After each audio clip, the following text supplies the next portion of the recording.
Bien-aimés frères et sœurs, vous connaîtrez la vérité et la vérité vous affranchira. Ça, c'est pas moi qui le dis, c'est la Bible qui le dit. Mais moi, je vous dis mieux. Vous connaîtrez la vérité historique, notamment celle de vos ancêtres kémites, et vous aurez une vision globale de ce que c'est que la vraie souveraineté politique. J'ajoute, vous reviendrez à la spiritualité africaine ancestrale et vous comprendrez les enjeux de l'indépendance économique. Et pour terminer, vous accepterez votre identité culturelle kémite et vous obtiendrez deux choses. La première, c'est la paix. La seconde, c'est le développement, à une condition. L'unité de toute l'Afrique noire, l'unité de tous les Noirs du monde entier. Otep à tous, bienvenue sur la chaîne des panafricanistes par essence, par conviction et par excellence. Celle des citoyens kémites par nécessité et obligation de combat. Nous sommes une chaîne qui n'est guidée que par nos ancêtres et rien que par les ancêtres qui appartiennent à l'égrégore du monde noir. Par conséquent, nous ne croyons en aucun Dieu venu de l'étranger. Toutefois, cette vidéo n'est aucunement destinée à inciter à la haine ou à la violence, car nous menons un combat qui est d'abord et avant tout spirituel, ensuite il est politique, géopolitique et géostratégique, contre l'impérialisme, le colonialisme, le néocolonialisme et l'endocolonat. Sur la base du principe fondamental que nous avons hérité de nos ancêtres kémites, qui est celui de la MAD, c'est-à-dire solidarité, vérité et justice. Vous êtes donc en droit de connaître la vérité. Et nous avons l'obligation de vous dire la vérité et rien que la vérité, afin que justice soit rendue au continent africain. Et ça, c'est notre modeste contribution dans cette noble lutte en faveur de la souveraineté, la dignité, la solidarité et l'unité africaine. Ça, c'est ce que nous appelons le panafricanisme. Oui, bien-aimés frères et sœurs, Anthony Blinken, le secrétaire d'État américain, l'équivalent du ministre des Affaires étrangères américaine, est venu à Kinshasa. Parce que le torchon brûlait. La maison ONU brûlait. La MONUSCO brûlait. Il est venu calmer le jeu et, comme d'habitude, Tshisekedi est tombé dans le piège. Ah, God. Monsieur arrive, il vous dit, depuis l'Afrique du Sud, il refuse de condamner le Rwanda. Il refuse de condamner le Rwanda. Il dit non, je ne condamne pas. Vous savez pourquoi il ne condamne pas? Parce que ce sont eux qui sont derrière le Rwanda. Je vous ai toujours dit, et je le dis toujours, je le répète encore, le Rwanda est un géant au pied d'argile. C'est-à-dire que le Rwanda, là où il est là, le peu d'avancée économique qu'il y a dans Kigali, bien entendu, c'est parce que à Kigali, là, il y a les Occidentaux, les Américains en tête, les Français, Anglais et autres, Allemands, tout ça, qui viennent recueillir les matières premières que le Rwanda vole au Congo démocratique et qui amènent en Occident pour aller les transformer. Et le Rwanda prend sa place, sa part, pour avoir exécuté la commission. Parce que c'est elle qui déplace ça, qui va voler là-bas, qui amène chez eux. Dans le pays aussi. Voilà ce qui se passe. C'est pour ça que je condamne le Rwanda. Parce qu'elle ne fait pas mal au Congo démocratique. Elle fait mal à elle-même. Ça dit que c'est incroyable. Elle ne fait pas mal au Congo démocratique. Plutôt le Rwanda, ne fait pas mal au Congo démocratique. Le Rwanda fait mal au Rwanda et aux Rwandais. C'est-à-dire, après le mal qu'ils font au Congo démocratique, eux-mêmes, ils sont exposés.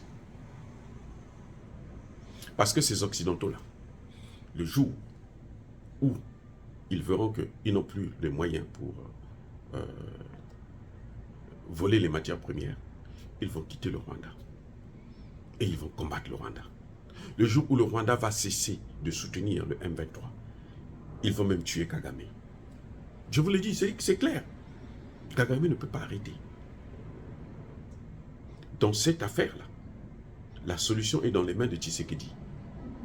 Au lieu d'aller penser, aller prendre des Occidentaux pour venir gérer les équipes de football congolais, nous, qu'il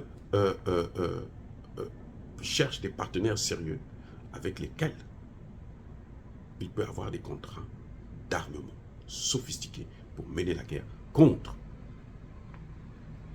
les Occidentaux. comment les États-Unis peuvent armer le Rwanda et armer aussi le Congo démocratique. C'est pas possible. Et il ne faut pas se leurrer. Ce sont eux qui arment le Rwanda parce qu'ils ont besoin de matières premières au Congo démocratique.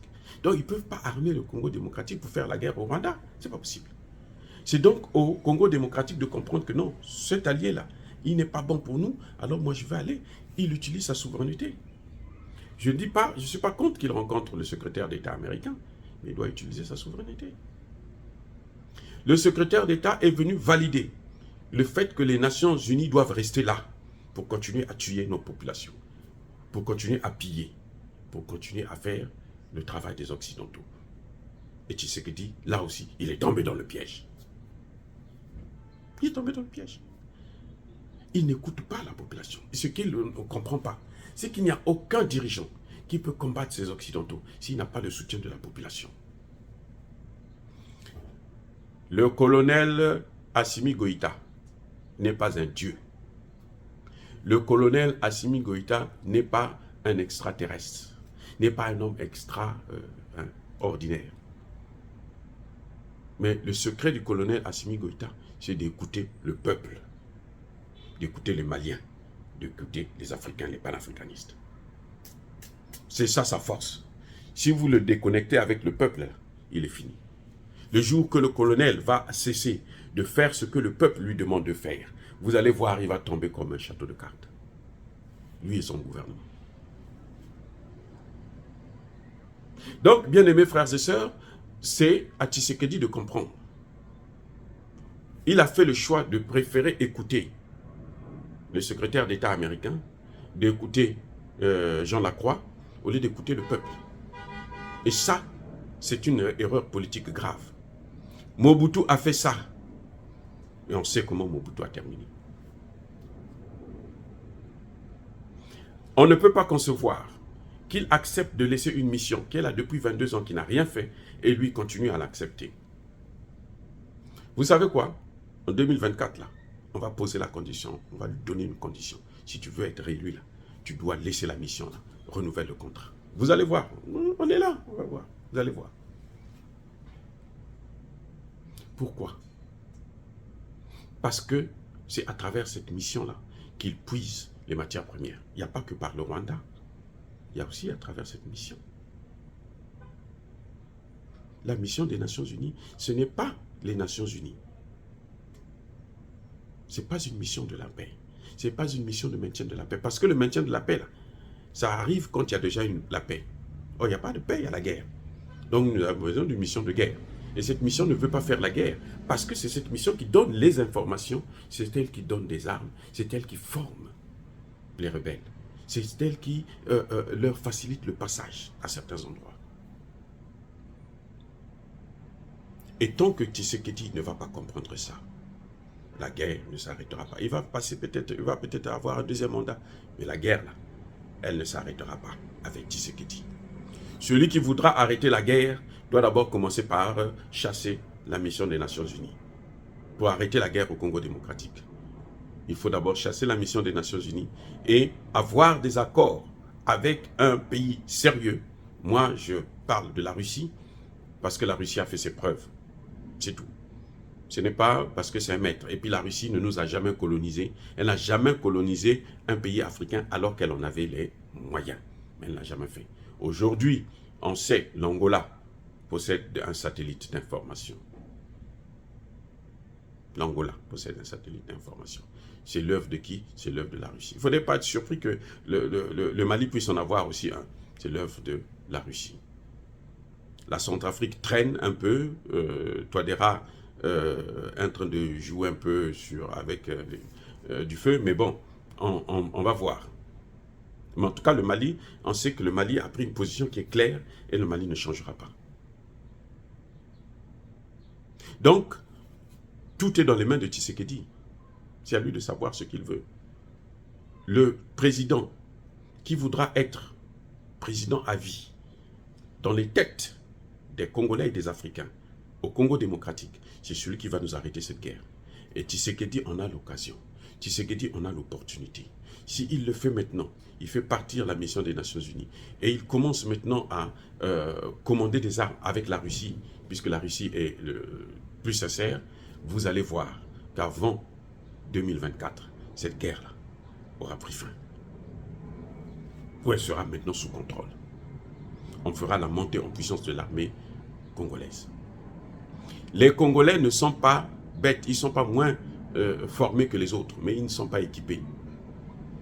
C'est ça, il faut l'équipement et la formation pour les équipements qu'ils utilisent. La formation occidentale, ça ne marche pas. On ne peut pas pendant 22 ans, 25 ans, faire une guerre avec des gens et ça ne marche pas et vous continuez toujours à être soutenu par les mêmes personnes. Vous devez changer de partenaire. Il a bien changé l'entraîneur de l'équipe nationale du Congo parce qu'il n'a pas eu de performance. Mais pourquoi il ne change pas la MINUSTAH parce qu'il n'y a pas de performance? Il n'y a pas de résultat. Il n'y a pas de résultat. Pourquoi il ne change pas les Occidentaux? Parce qu'il n'y a pas de résultat.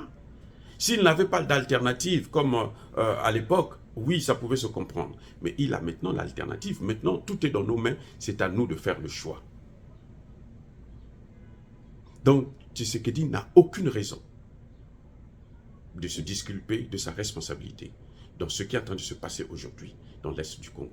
Parce qu'il ne prend pas sa responsabilité. Il n'utilise pas la souveraineté du Congo pour pouvoir faire partir la MONUSCO plutôt, et pour pouvoir se débarrasser des Occidentaux, faire venir un partenaire sérieux qui est la Russie, comme le demande le peuple congolais, dans sa très grande majorité, en tout cas, surtout pour ceux qui sont en train de subir les rafles de M23 et les autres. Dire cela, c'est inciter à la haine ou à la violence? Non. Nous n'avons rien contre eux. Nous devons dire la vérité. Soyez bénis par le Dieu des Kémites. J'ai dit et j'assume.